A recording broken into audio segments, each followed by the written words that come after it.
Okay, it's been a little while since I've done one of these clips, but as you probably know if you've been reading my blog, I've had quite a lot going on.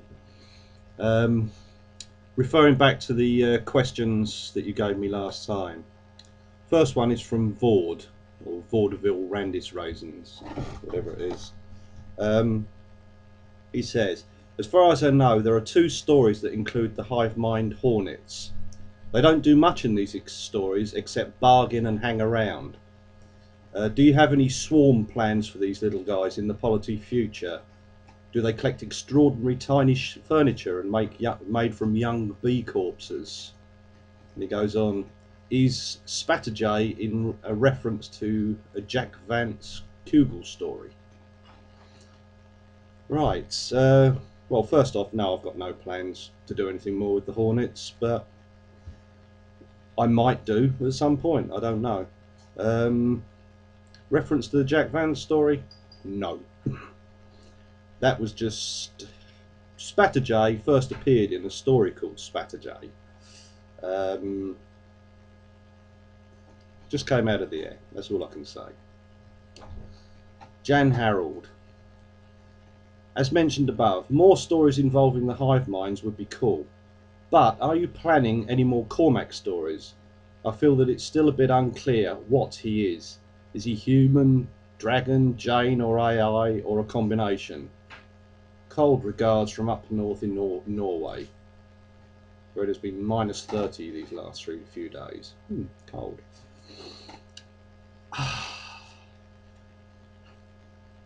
The only answer I can give to that every time is when somebody asks me, what am I planning to do? Is, I don't know. Next one. Bob Locke. A question about your characters. Have you ever started writing a passage of prose where your character or protagonist has begun to do things which you hadn't originally planned on him doing?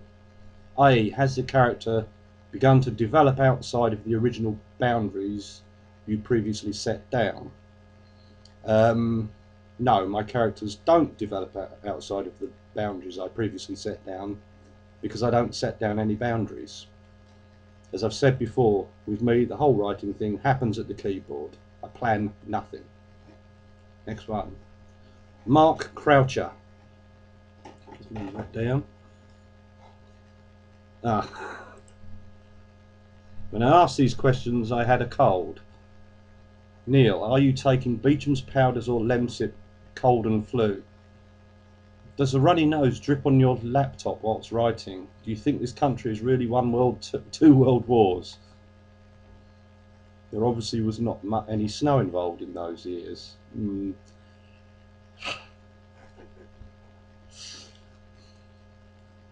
Well, as far as the cold's concerned, I don't take anything other than a bit of paracetamol. My runny nose doesn't drip on my laptop because I don't write on my laptop when I'm here in England. Do I think this country really won two world wars?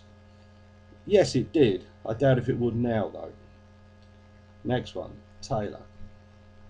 How do you come up with names for places, characters, aliens, etc.? Do you just make it up as you write, or does some thought go into the history background of the thing that needs to be named? Sometimes quite a lot of thought goes into it. Can't remember exactly, but I believe Cormac, if you actually look up the meaning of the name, it means warrior. Other names, yes, I've thought about quite a lot. But what generally happens is I will be writing very fast and I'll just think of a name on the spur of the moment, put that in, thinking that perhaps later on I will change it. But what actually happens is as I carry on writing, that name grows into the story and it ends up staying there very often. Joe Fish and Jake. Are you currently busy writing or on a break?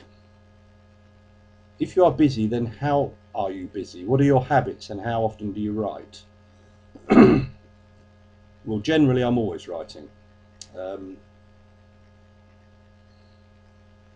actually plan any holidays or, well, plan any taking any time off of writing.